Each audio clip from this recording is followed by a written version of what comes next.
Hey, what's going on, everybody? Welcome to a Friday edition of the Humanity Matters show. I am your host, Philip Fletcher. And hey, if you're watching me live, welcome.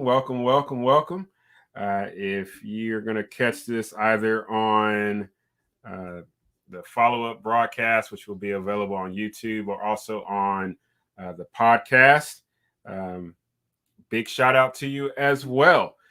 This is kind of a special episode, doing a follow-up from my Facebook Live that I did last night in response to President Joseph Biden's COVID-19 action plan. And I just wanted to respond to questions and the like that I've been receiving from people and phone calls pretty much since I got off last night and up until today. So it's been kind of busy, especially since it's my day off. But nonetheless, I thought it was important to, talk to people.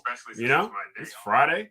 It's a nice day outside. So why not? So here we are. And so before we get started, I had to turn down my phone and stuff, right? Just got to go through the customary stuff.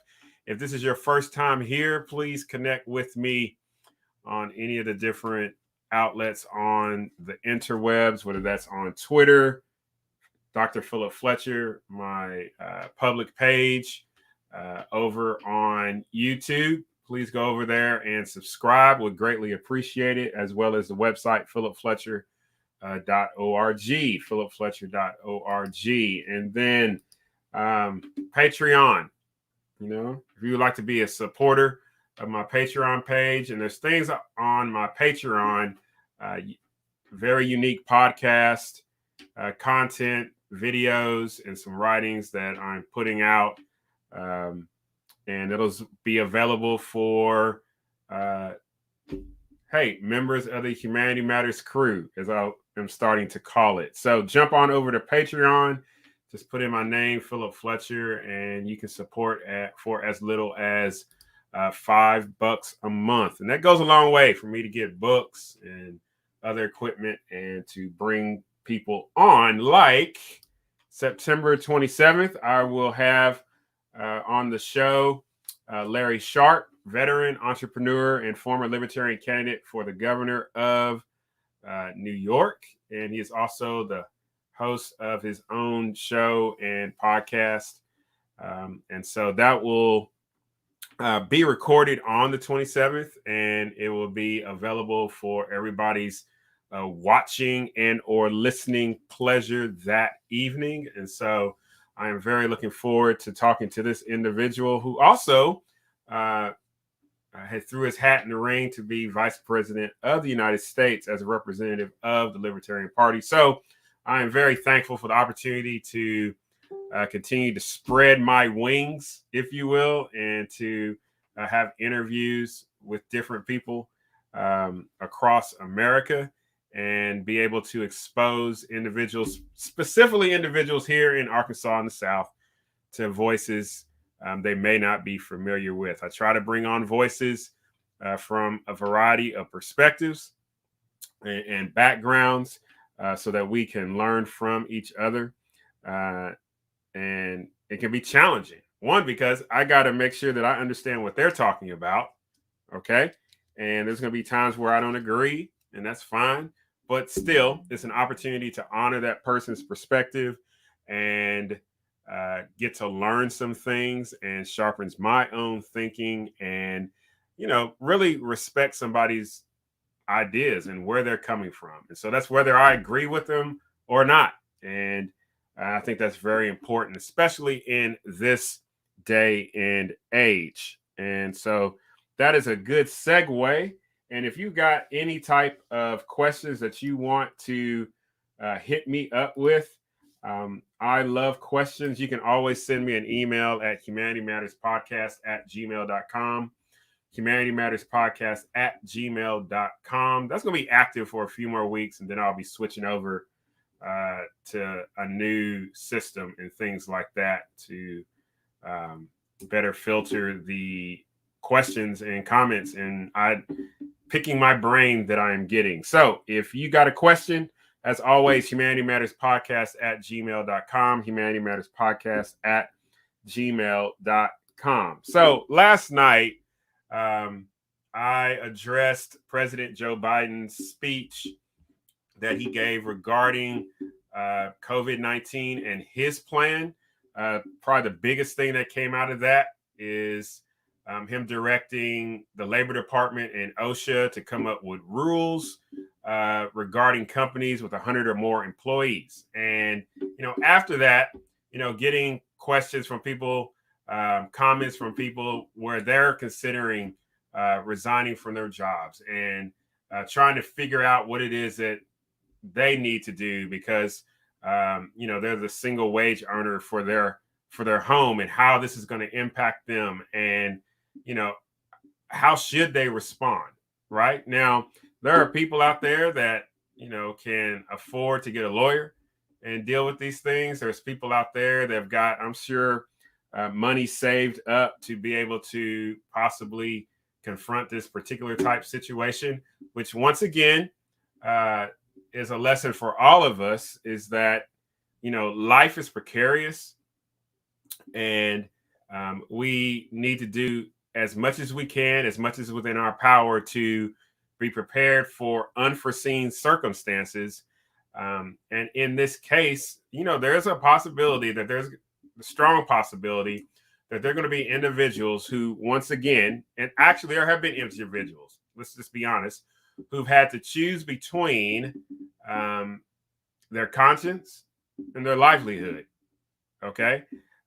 They've had to choose between standing for a deeply held principle, right? Namely, matters regarding their health, okay, and their livelihood, being able to provide for their family, being able to provide, either rent or a mortgage, and paying, those bills that all of us need to be paying, right? And it's a difficult situation. I want to acknowledge that it sucks. I think it sucks where you've been working at a particular place of employment. You and that employer have agreed on particular terms going into that job. You have chosen to accept that job and the responsibilities and the amount that you're going to be compensated from it.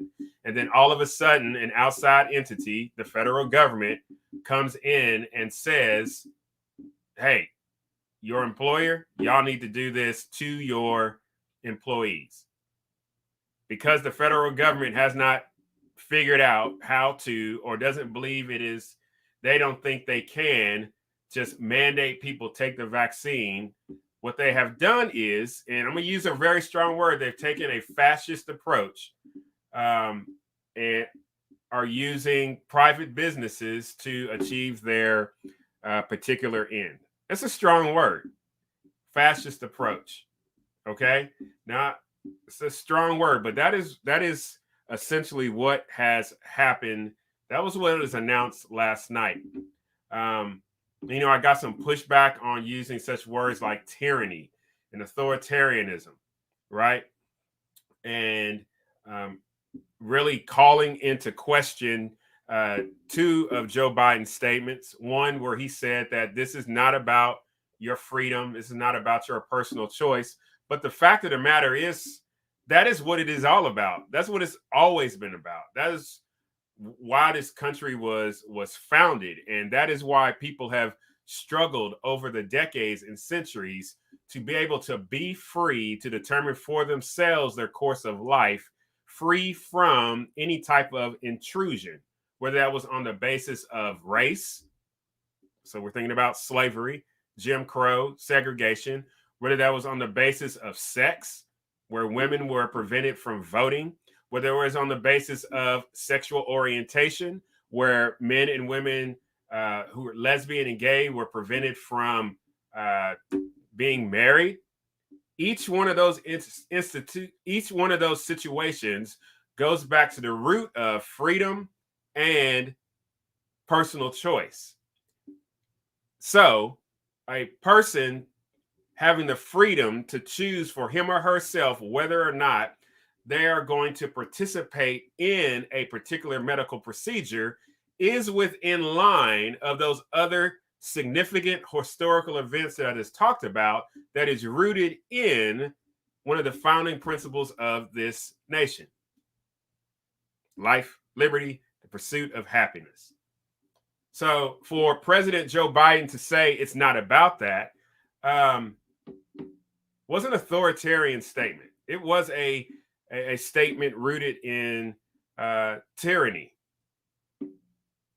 And for them to go about addressing a particular situation, namely COVID and this Delta variant, to then say to mandate an arbitrary number of 100 employees, right, is a fascist approach. And I stand by that statement. And I think we can reach back into history, particularly two other countries, namely Germany and Italy, where fascism was running rampant. So I would encourage you to look at how those governments went about dealing with minority populations.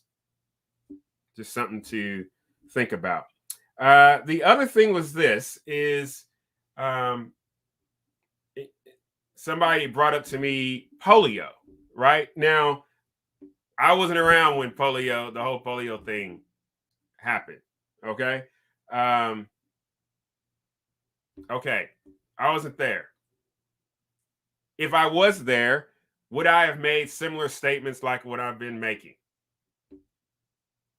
Probably so. But that doesn't mitigate the fact that we have the opportunity, okay, on whatever side that you fall on, to be able to stand up and I think with a unified voice and say,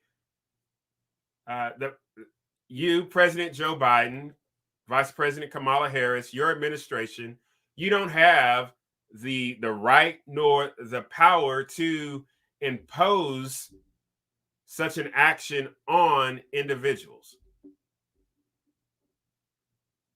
We're here now in the 21st century. We're not addressing things in the past. It is the events that is right in front of us. And so the question that we need to ask ourselves is, what responsibility does each individual have regarding this particular situation? Camus said this, is that the individual, and I'm summarizing here, the individual who puts him or herself forward in a insubordinate manner is actually putting him or herself forward in order to be a servant to the rest of humanity. Which leads me to this thought about individualism and collectivism.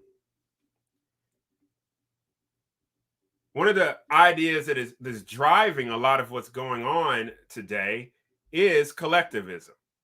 Is this idea of the whole is greater than the individual.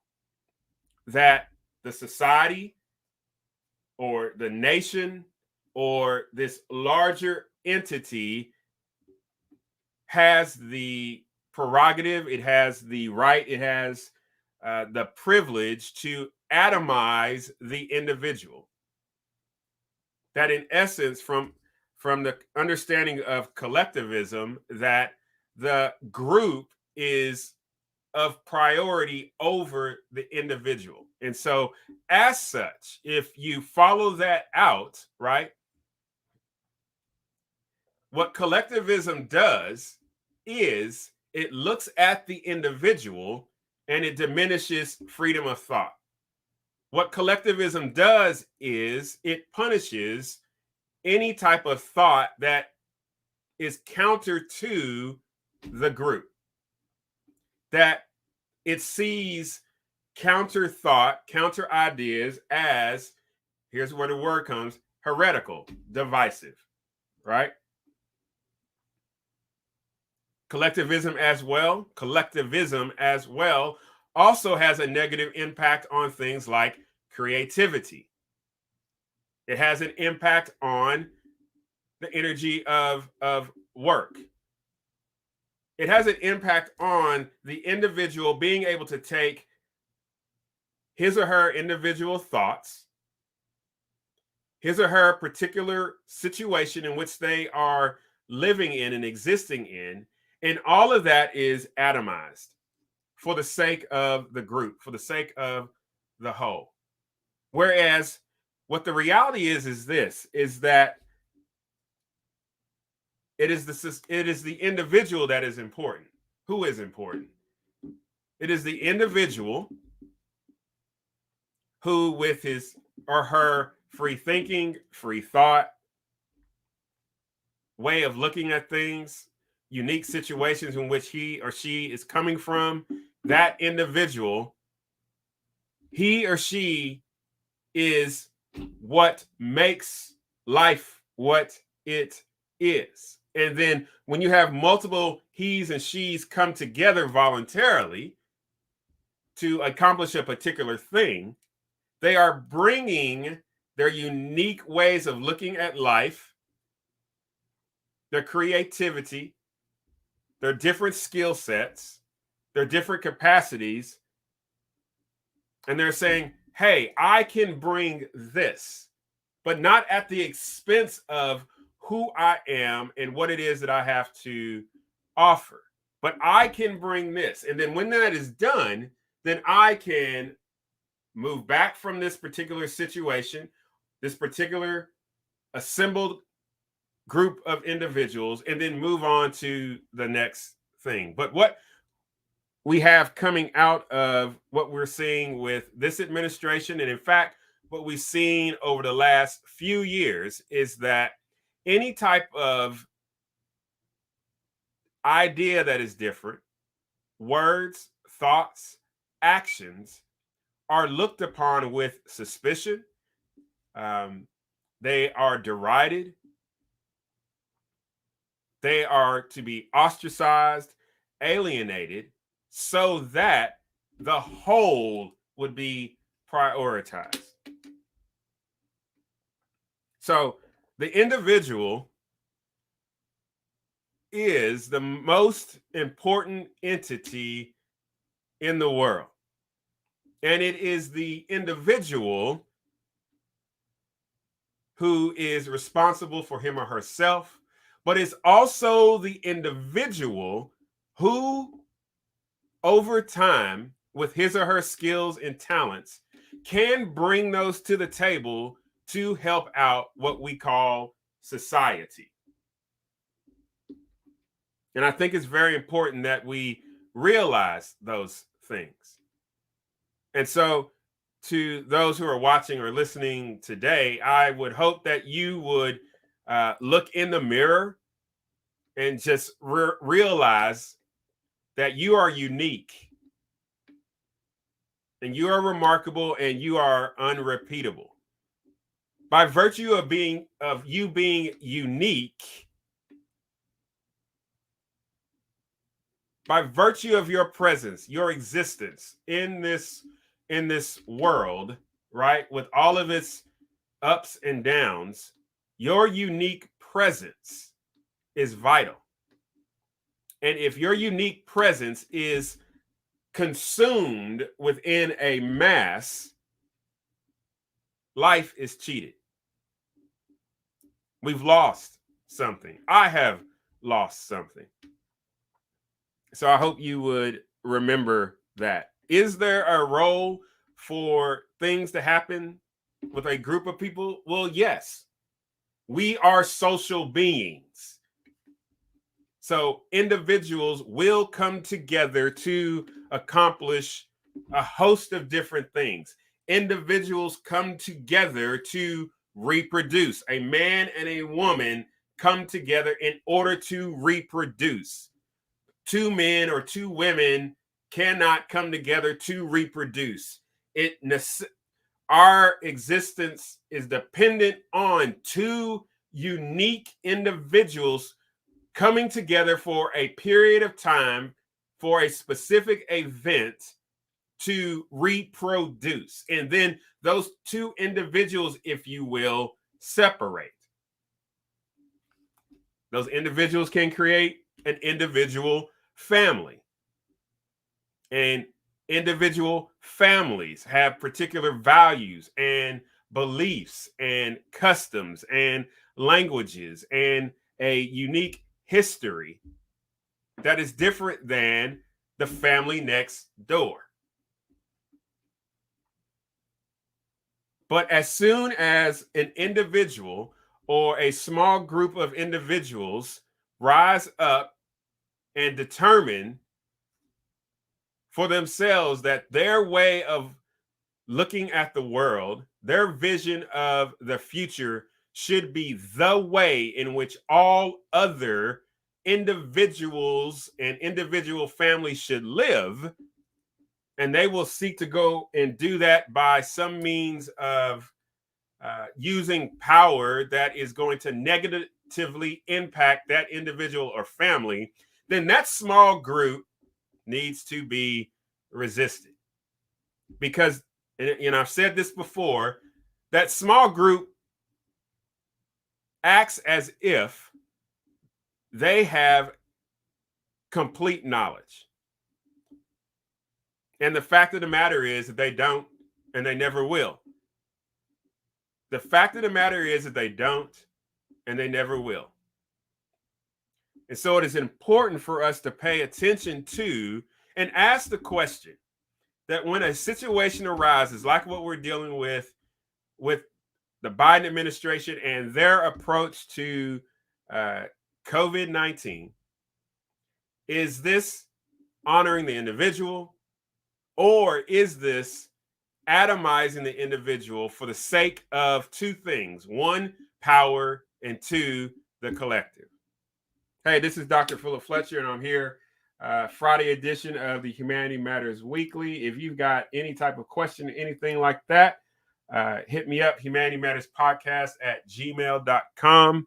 Humanity Matters Podcast at gmail.com. We got a comment coming in from Michael. Let's say, Michael, thank you. Will cause layoffs, also cause higher inflation. So he's referencing this decision by President Biden to have businesses with 100 or more employees that they have mandated vaccinations, or their employees have to go through weekly testing. So continuing on, small corporations with say 150 employees will lay off 20 to relieve this mandate. When larger companies are hammered with $14,000 fines, guess where those expenses are passed on? Fascist rings a bell in history, Weimar, Germany. It's repeating itself right in front of our eyes. It's now in a time in history when Hitler took over after Weimar. Hey, Michael, thanks for the comment. And in fact, that's a good segue. What are we to do? What are we to do? That's one of the questions that I think we have to ask ourselves in situations like this. What are we to do? Now, there's individuals, they can go to court, right? I've seen in the news today, governors, Republican governors, because that's really who President Joe Biden was singling out last night. They're going to be challenging what was put out last night by President Joe Biden. But beyond that, we still have these individuals, okay? If they get laid off, then we have individuals in a situation, excuse me, where they're going to need to find employment. And also what that means is they may not be able to find employment at one of these larger type businesses or these corporations that have 100+ employees, or even a business that is a statewide, right? That has 100+ employees.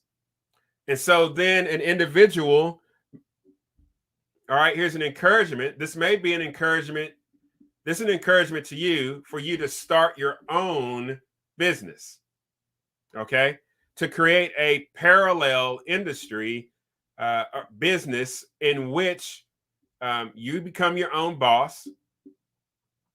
You are able to hire other people who fall in a particular situation like this. I'm just offering particular, some solutions. All right, do with it what you will. You get laid off from the job because you're one of those 100, or you're going to walk away from it. Okay. And you have to start your own business, your LLC or a nonprofit, okay? Or you join with others, right, who are in particular situations, and you create your own business, something parallel that provides a similar product and service, great quality, all right, great customer service, so on and so forth. And you begin to compete with that business that laid you off, all right? Yes, it's a difficult time, but also it's an opportunity to look at the difficulty and see, hey, here's my opportunity to do that thing that I've always wanted to do, to be my own boss, or to get with my friend that we've been talking about this business idea forever. Now is our idea to do this. Now is our time to do this. That's my other encouragement for some, to push back on this possibility of a Weimar and the rise of somebody else, actually more worse than Biden. There's a place for, again, protest. There's a place for organizing. Okay. There is a place for organizing and letting individuals know, whether that's a city level, county level, state level, federal level, that these decisions that are coming out are not in the keeping of life, liberty, and the pursuit of happiness. Or I'm just going to echo Biden's words to demonstrate it is truly about freedom and personal choice. So those are some things that you could consider. All right. Those are some things that you can consider. I would also say this for those who do not have employees of 100, for you small businesses, you mom and pop type businesses, I would hope that you would pay attention to this. Because there may be some of you out there that wanted to take that next step to move from 90 employees to 100 employees. And those 10 additional employees would have led you to open up a new store, right? Or take that next strategic move, or begin to implement and roll out a particular new product. But now you have to make a decision. There's trade-offs as to whether or not you would do such a thing. But look at that impact that it's going to have on your own business, but also the impact that it has on individuals who are looking for that opportunity to work at a particular job such as yours, but now they can't because you don't want to cross that threshold. So even for those of you that have less than 100 employees, these are things that you need to consider as well. How can we respond? Sure. Courts, you can respond opening your own parallel businesses. It's a word I'm going to keep using, parallel businesses. Provide a different option. All right. Other ways to respond is by visible, organized, peaceful protest. Listen to what I said. Visible, organized, peaceful protest. Much can be done in a nonviolent way. And I think one of the most significant things that could be done, but this depends on organization again, is that there's one thing that the government pays more attention to, second most important thing it pays attention to other than power, and it is money.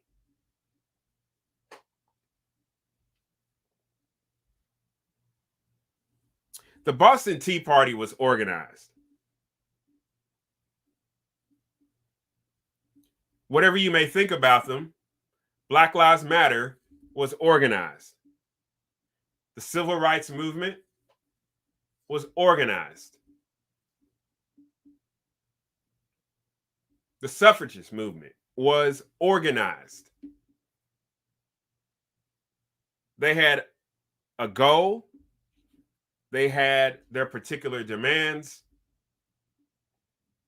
And they let the citizenry and the powers that be know what they wanted. Now, with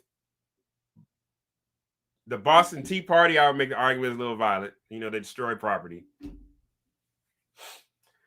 Black Lives, well, whoever was in the Black Lives Matter, whether it was Black Lives Matter, a mix of Antifa, you know, whomever, right? There was parts of it that was peaceful. There was parts of it that it was not. What I'm saying is this. To move the ball, here's my encouragement to y'all. They're looking for what to do.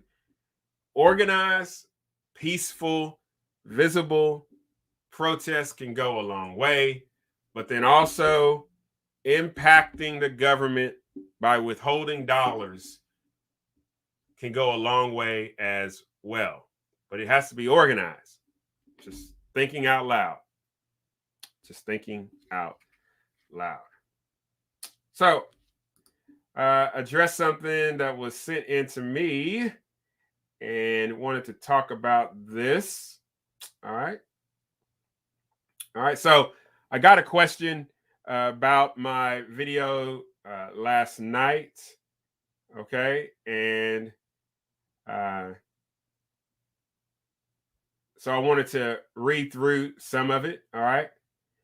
So I understand your concerns on the matter of Biden's most recent statements, and when considering both in background and experience, I give them more understanding. The individual goes on to say his understanding of me regarding human dignity and sacred nature of the human being, okay? And also understanding in that context about our world being consumed by a virus. And so that lesson has shaped his opinions and his convictions, okay?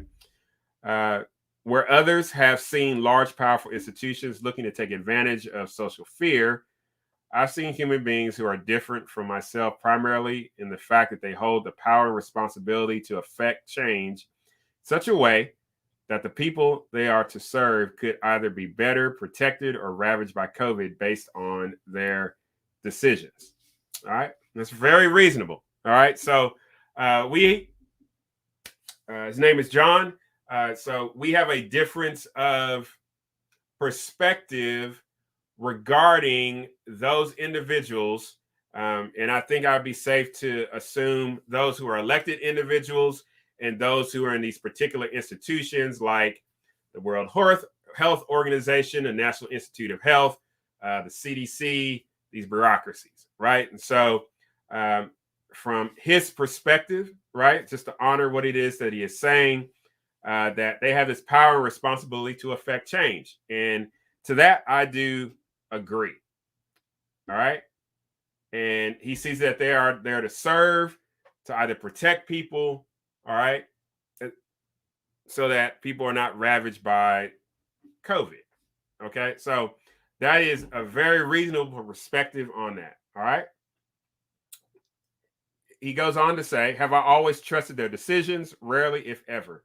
But I've always taken the view that they are sacred, are scared, just like we are, and the weight on them is a weight I do not envy. So again, I completely agree. I genuinely believe that in um, the halls of government and in these bureaucracies, there are individuals, right, who are seeking to use their knowledge, their skills, and their talents to do what's good to improve the lives of individuals. All right.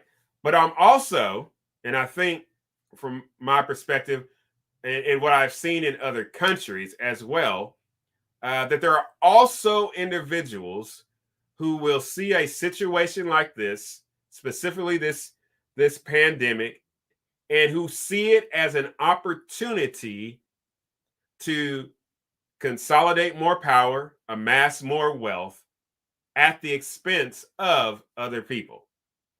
I think there are a variety of those individuals within these different institutions. And so it's incumbent upon us to be, use a Christian word here, discerning regarding the activities of not only these bureaucratic institutions, but also the governments, these individuals, at least in our context of America, these individuals that we have elected to represent us in whether the city, the county, the state, the federal level, or school board type situations. All right. So are there some people that's scared? I'm sure there are. Are there some people that carry a weight? I'm sure there are. All right. Again, that's a reasonable perspective that John has. But I also believe history has also demonstrated that in this context, there are also individuals who want to amass power and wealth at the expense of other individuals and will use fear and will use division, so on and so forth, as tools to that particular end. All right. So going on. So he makes an evaluation of my concerns and what I talked about last night. All right. Again, I like these kind of things. These are the kind of interactions I like to have. And I hope I'm demonstrating to you the way to go about this. Okay. As I said, I understand your concerns. And then he says, I use harsh words. And yet I struggle to hear that perspective in your words. Okay. So, yes, last night I enunciated concerns. All right. Were my words harsh? I don't think so. Okay. I have really made it a point never to demean anybody, even individuals I don't politically support, people I have disagreements with religiously. You know, even in my work that I do in my nonprofit, I don't think that is helpful at all. Do I use strong words, words that are precise and uh, definitive? Yes, I do. And I think that is very important. I don't ever want to give an individual or any of you a sense that I'm being wishy-washy. I think long and hard about things before I'm about to get up here and say them. Things you may see me write, whether it's on any of my social media. There's many times I write, I delete, I write again, I edit, because I don't want individuals to get lost in, oh, he called such a particular name or anything like that. I have said, for instance, that President Joe Biden's leadership is incompetent, but I've also said that about President Donald Trump as well. And so that is an evaluation of not their personhood, because, and I agree with John, as in their personhood, they are sacred image bearers of God, right? But their leadership, and however that has come about over the years through their life experiences, different interests, so on and so forth. Donald Trump, for instance, was in the private world. President Joe Biden has been primarily in the political world. Their leadership is on display, right?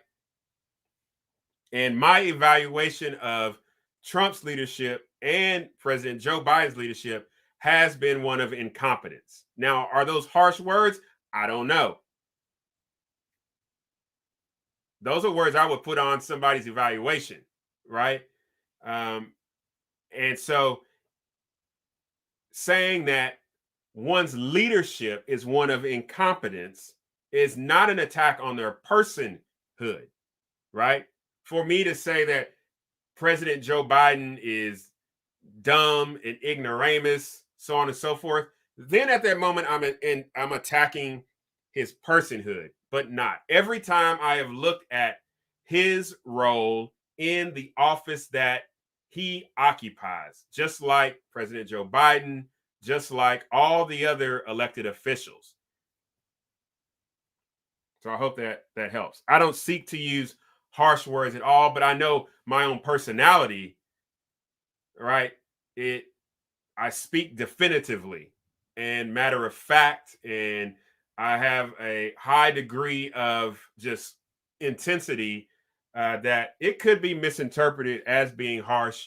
But if you know me, you do understand fundamentally that I believe that every individual human being is made in the image and likeness of God, and that they have dignity and worth. So just to respond to that. All right, keep going.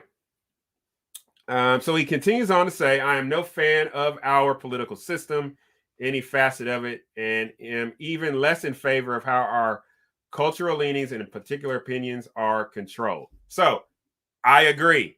It's the control, right? It is the control. Again, part of control assumes that the one who is seeking to enact the control has more knowledge than the individuals being controlled or sought to be controlled. Okay?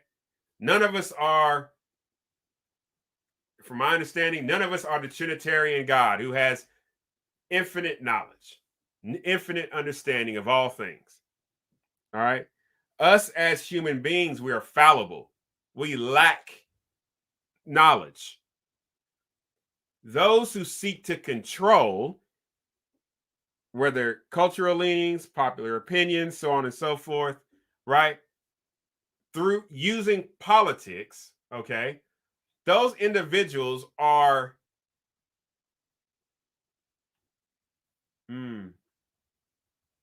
putting forth a perception that they have more knowledge about a particular situation, about my life, than I do. So again, in regards to President Joe Biden's COVID plan, about this 80 million. Last night, he just spoke about the 80 million in general terms. He gave no type of discrimination within that 80 million as to why that 80 million has not taken the vaccine. And the reason is because he doesn't have that knowledge. He cannot conceivably have that knowledge of 80 million people as to why they have chosen not to take one of these vaccines. but he's seeking to control the situation.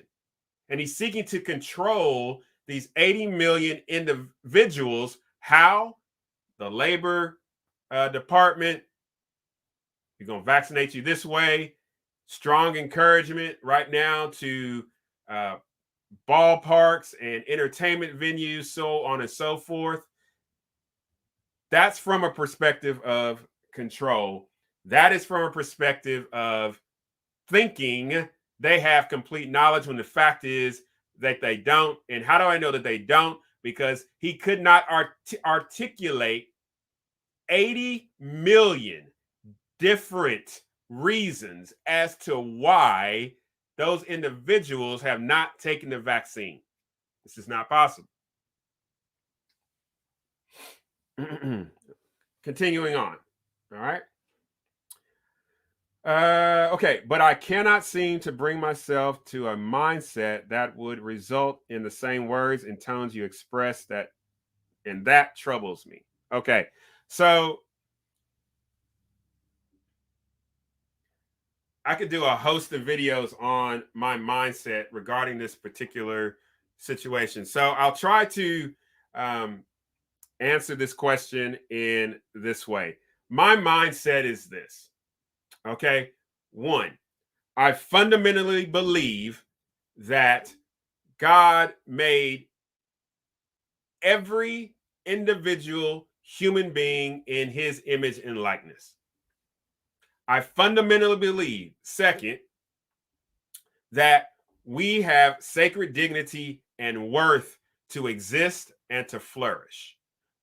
Third, I fundamentally believe, right, that as image bearers of God, this is my mindset, right, that we are free to choose for ourselves our course of life while not at the expense of somebody else or being controlled by anybody else, because we reflect a free Trinitarian God. This is my mindset. This is my mindset. All right. And my mindset is also this, is that I fundamentally believe that it is an act of evil to seek to impose upon another individual, your way of thinking or your way of living through any type of force, through any type of punishment, through any type of coercion.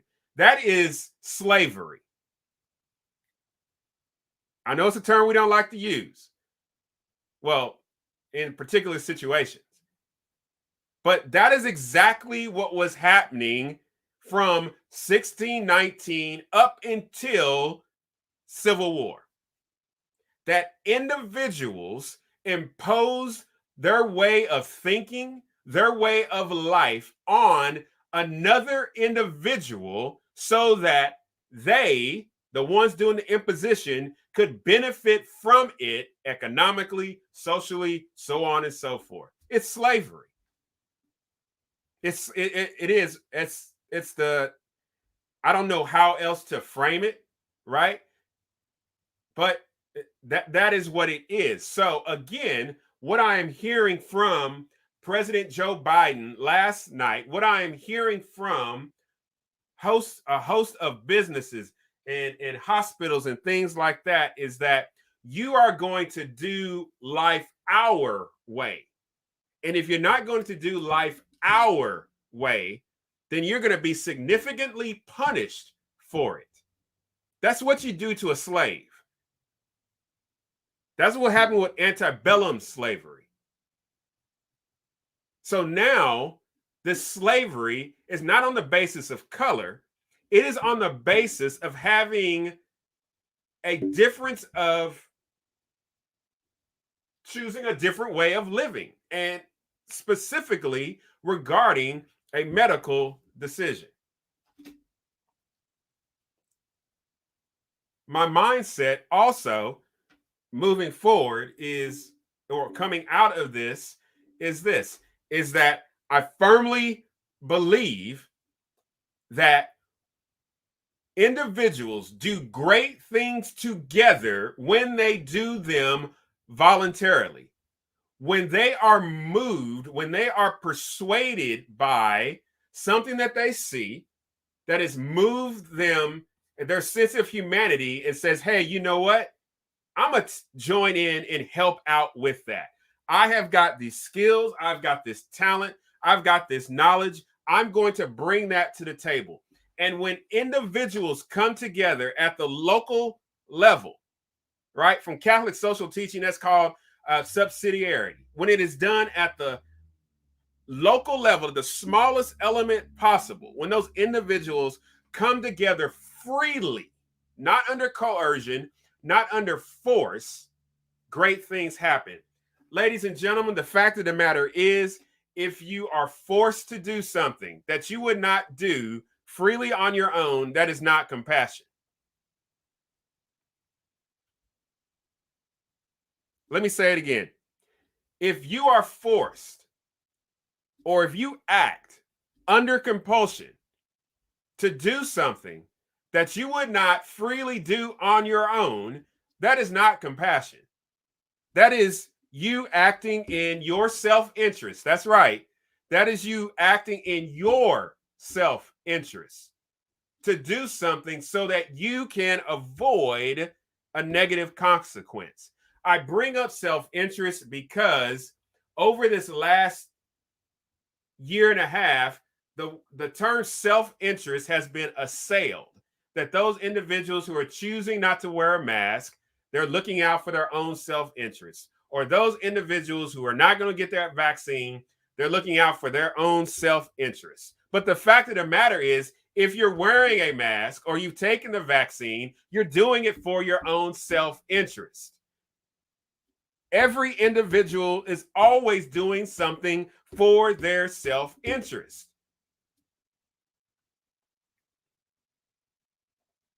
So the mindset that I have is one of individual human beings as image bearers of God, sacred dignity and worth, to flourish, to exist freely, absent coercion, absent any type of oppression, absent any type of force, and to do otherwise is echoes of slavery. And this brother is no. So that is the mindset that is influencing me. All right. He goes on to say, and I really, again, I appreciate John's questions. These are the things that I like. Again, I hope I'm demonstrating to you there's things in here I agree with that we find agreement with. There's also things in here I don't have agreement with. And then there's things he would just like an answer to, and I am willing to answer them. But also understand, if I make parentheses, my personality. Like, my personality has been shaped by a lot of different things. Obviously been shaped by growing up in my household, two-parent household. Parents been married going on 50 years next year, and what I've seen in that. It's been shaped by being a husband and a father myself. It's being shaped by starting my own nonprofit and understanding what it is to essentially run a business, because that's what essentially is. But then it's also been shaped by war. And I've seen what tyranny does. I've seen what authoritarianism does. I've seen what happens when a few have power and they just decimate and take the lives of men, women, and children, and nobody felt as if they could do something about it. I am an introvert. I'm a high-functioning introvert. I read a lot. I love history. I love theology. I love philosophy. I read broadly. I love to engage with different ideas. But I have an intensity, and I say what I say when I say it. and then I go back to being quiet. I wish I could do more of these videos, but there's times where I just don't have nothing to say, meaning I'm still thinking through some things. But when it's time for me to say it's I'm going to say it, and it's gonna be like drinking from a glass of water. It's gonna be clear. All right, close parentheses, moving on. All right. So he asked about my mindset. Okay, great. The tones I express, again, my tone, sometimes I use some sarcasm, right? I try to find humor in things, right? But my tone is pretty matter of fact. And I love my personality and who I am. I am 48 years old. And I love me and who I am and how I speak and how I write. And I hug myself and I look at the mirror and I'm able to sleep at night. And my life experiences have built me. God has taken me through all these various life experiences, successes, and a whole lot of failures, and has built me to be able to do this, you know? And, you know, some people can't do what I do or say what I say, and that's fine. I like that is so fine. You be you. Again, unique, remarkable, unrepeatable. Okay. All right. John goes on to say, and we're about to close up after this. I'm going on an hour. Hey, Lawrence. Thank you very much. Hope you're doing well, sir. Hope you're doing well. Okay. And that troubles, let me get the context back of the statement again. But I cannot seem to bring myself to a mindset that will result in the same words and tones you expressed. Okay. And that troubles me. All right. Either because your perspective is incorrect or because I simply do not understand enough. Okay. So taking that, I always like to envision things like this, right? So I live in Conway, Arkansas, and one of the major intersections is Oak and Harkrider. There's a CVS, there's a Walgreens, there's like a health center, there's like a pizza place, or used to be, on the other side. But that's like one of the major intersections in town, right? And I envision it like this way. So imagine this whole COVID-19 thing is one ridiculous, massive, horrible accident, right? So I'm standing at one corner. There's three other people. Each of them are standing at the corner. So all of us are looking at what happened, right? So an alien comes down, right? And he comes up to me and he's like, hey, what happened? Right? And I stand back like, oh, shoot, there's an alien, right? But anyways, and I explained to Chewbacca, right? Hey, this is what I saw happen. Okay. And so Chewbacca makes his rounds to each corner. Okay. And Chewbacca gets pretty good perspective of what happened, right? Again, is Chewbacca going to have 100% of the information? No, because everybody's always going to miss a little bit of something for whatever reason, right? But Chewbacca's got some information, right? But here's the thing. If Chewbacca comes back to me and says, hey, Philip, you know, you're standing, you got CVS behind you. The guy across the street who's got Walgreens behind you, he says he saw this. And I'll be like, oh, shoot, he's wrong. Don't listen to him. That racist, bigoted, phobic, blah, blah, blah, blah, blah individual, right? And the reason I am saying that really is this, is that there is a possibility that I know somewhere deep down, shoot, did I see that right?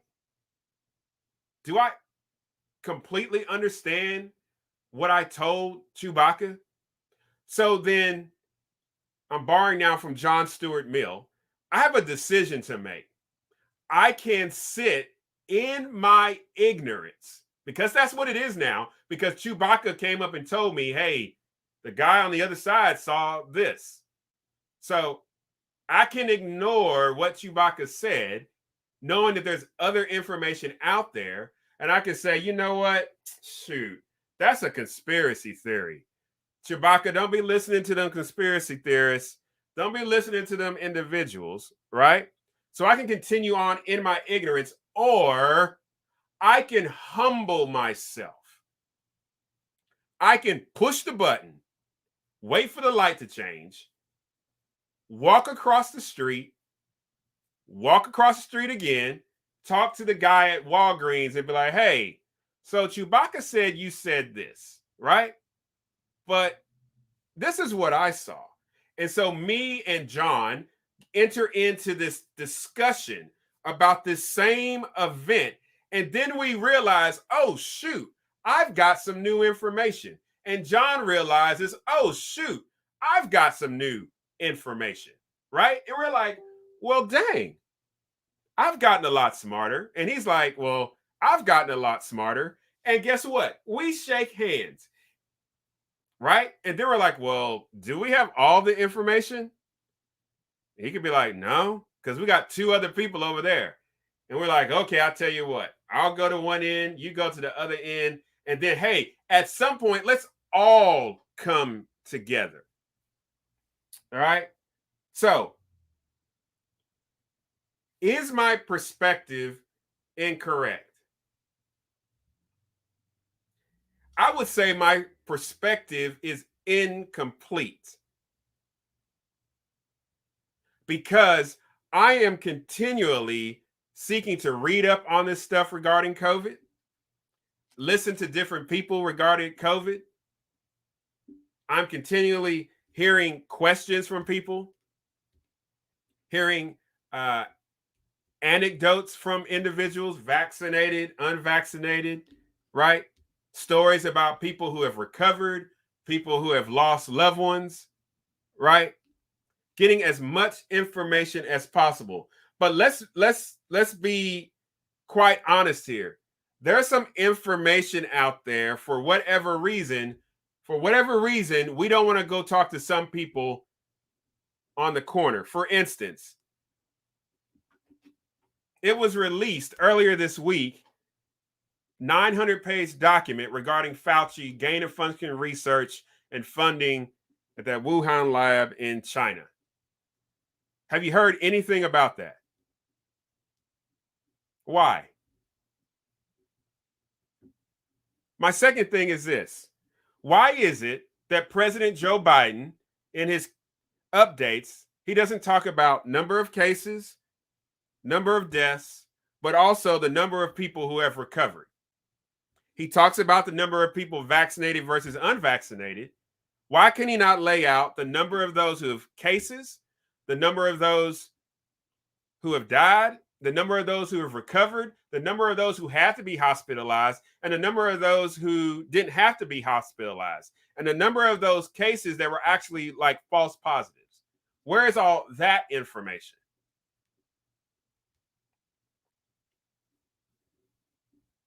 These are questions we should ask ourselves so that we can have a better perspective.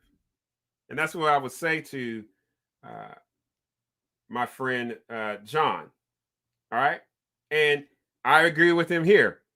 I don't understand everything as well, but this is one of the things I do understand. This.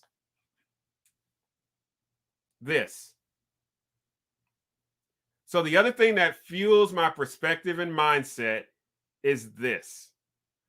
This Constitution, even with its flaws, it restricts and specifically lays out and it restricts the role of the federal government.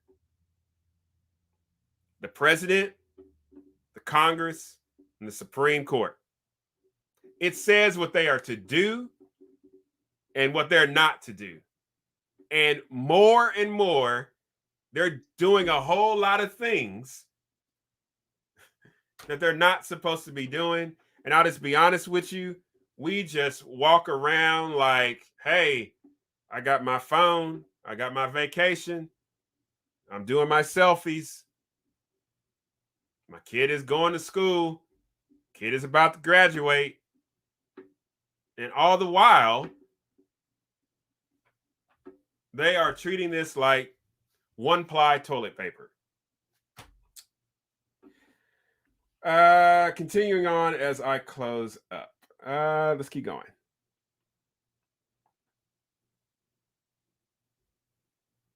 All right, so then he has a question. So let's get to the meat of this, okay? Thank you for being patient with me. This is Philip Fletcher, Humanity Matters Weekly Friday edition. Glad you have joined me. Again, if you want to connect with me as we hit to the last part of the show, connect with me on social media, subscribe on YouTube. I would greatly appreciate it. Hey, share this video, okay? All right. And also support the show. Find me on Patreon. As little as $5 a month. You get some special content. I'm going to be sending out like t-shirts and cool swag and all that coming out soon. Those are getting made. So I appreciate y'all very much. So back to the question. All right. And again, I love questions. Love them very much. All right. So here's the meat of the question. All right. And I'm quoting from my submitter, John. As I see it, those in power have been trying to use it as they know how to protect the people they were elected to serve. If that's the case, it would seem that your issue with them is that this is not their place, their right, or their job. All right. So then, where would you draw the line? Or where would you, because he puts you in capital letters. All right. Emphasis on you. As numbers have come way back up in the last few months, are they to simply provide relief and stay away from trying to enforce safety? Or are they responsible for taking action and you think they are going about it the wrong way? Or is there a different answer I'm not seeing? All right. So I'm going to be matter-of-factly clear. All right.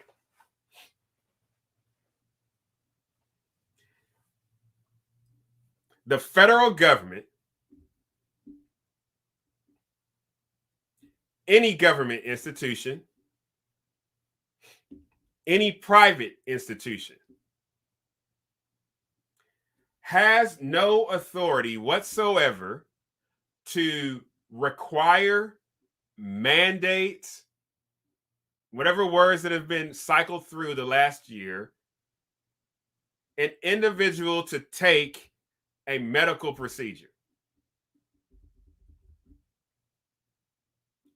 I want to be as clear as can be.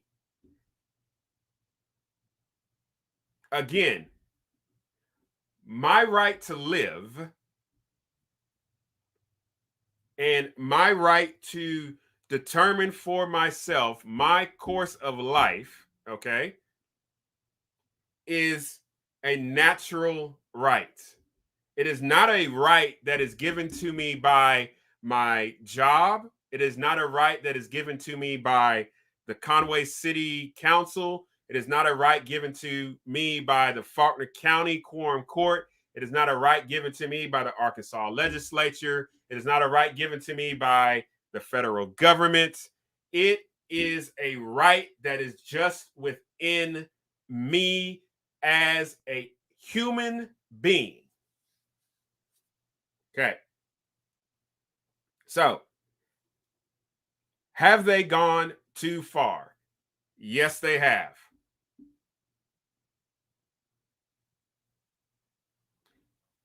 This, if anything, the decisions about what's going on is reserved to the states, at least constitutionally.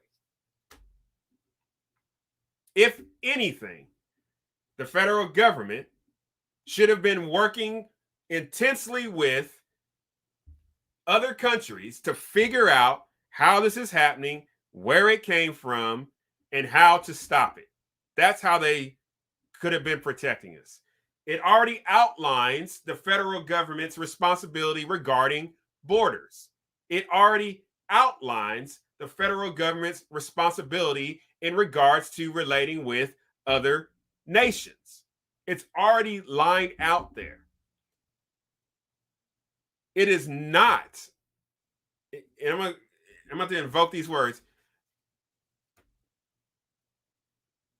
The president of the United States has no constitutional power to mandate to a private business that their employees are to be vaccinated or to be tested weekly. But I also say this, for a business to mandate that a individual is to ingest within him or herself a particular substance to which that individual, for whatever reason, does not feel comfortable taking. Just that alone, I don't feel comfortable taking it.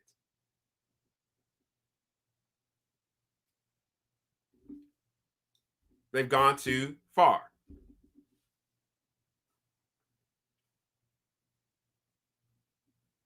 Where would I draw the line? Constitution draws the line. That's what I'm appealing to. I'm appealing to this. I'm not appealing to, like, I mean, I've got, like, just leave me the heck alone in all points, period, right? But since I live in this country, I'm looking at this thing, this constitution that was appealed to so that I mean, I don't know what else to tell you. If we're not going to hold them accountable to this, then just go ahead and say, let's live in a tyranny, an authoritarian state. Let's remove all borders. Let's remove all state borders. Let's remove all types of representatives, and let's just be ruled by Washington, D.C.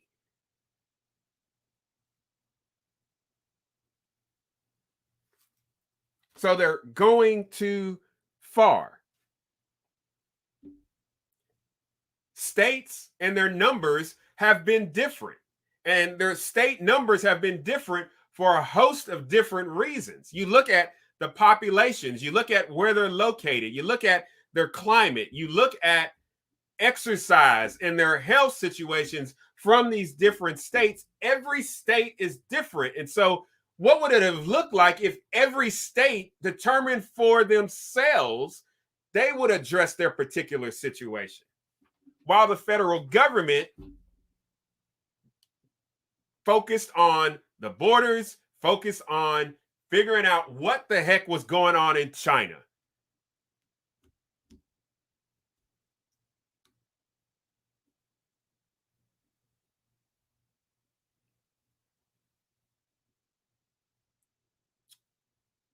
So, do they have a responsibility to take action? They sure do. And the responsibility they have to take action is outlined here. And if you don't like that, and I'm not speaking to John, I'm speaking to whomever now. If you don't like that, then Article 5 gives you the instructions on what it is that you need to do. Here's the other thing. And again, I brought this up. We have a difficult time in America dealing with the fact of suffering and the association of death. If we want to get down to brass tacks, okay, even if the federal government did the most authoritarian things possible, people would still die. People will, and in the future will get sick. It's a hard truth, but it's a truth nonetheless. And it sucks. Again, but it's the precariousness of life. And so for the federal government, leadership would have been that man and the man previous to him getting up to say, hey, these are things that we have found, scientists have recommended. We're laying these things out for you to do.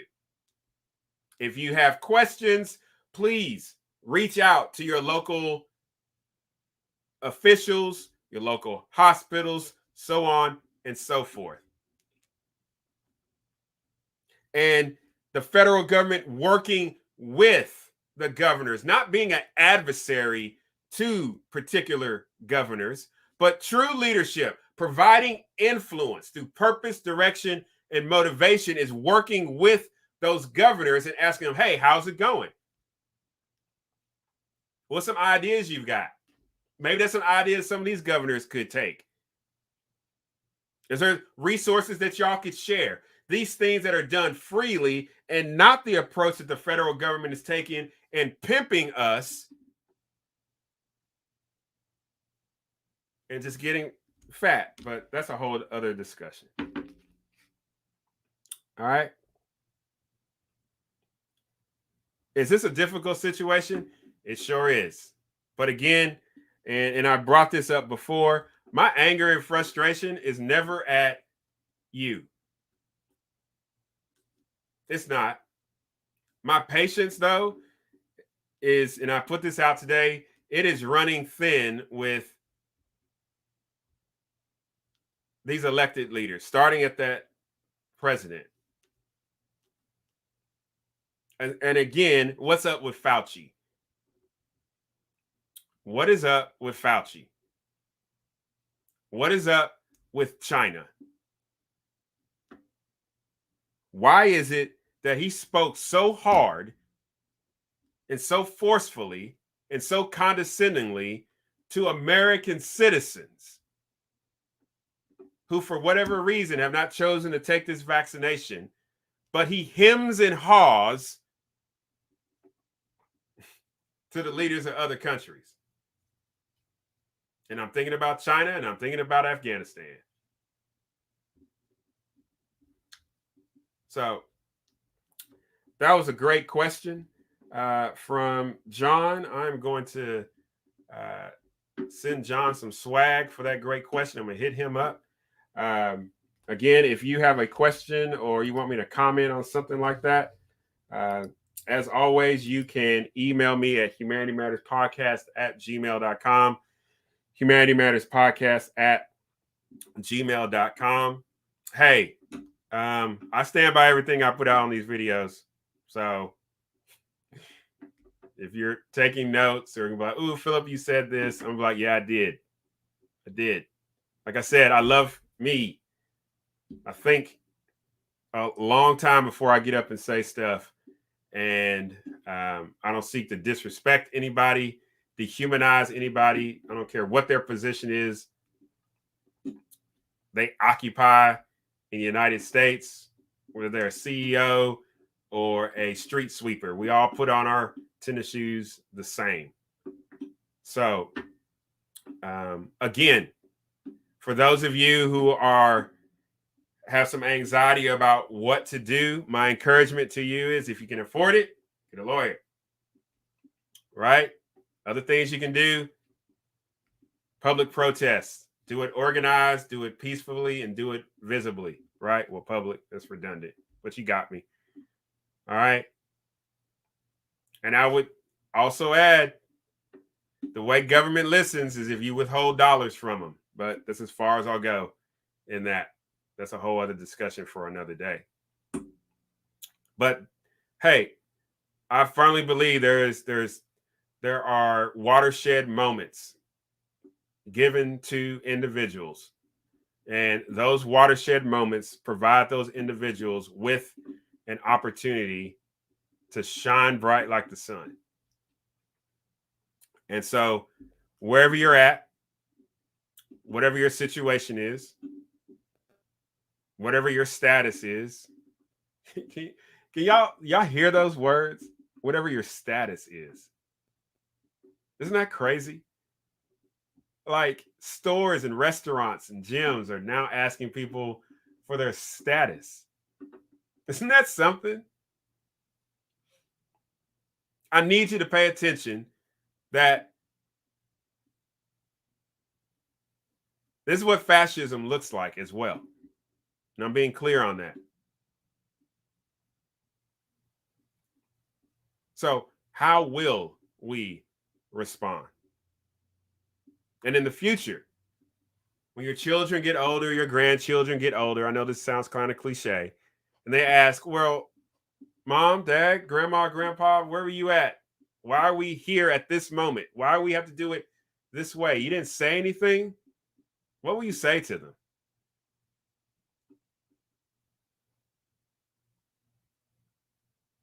We have the capacity as individual men and women to do great things. And then when we freely come together, we do great things.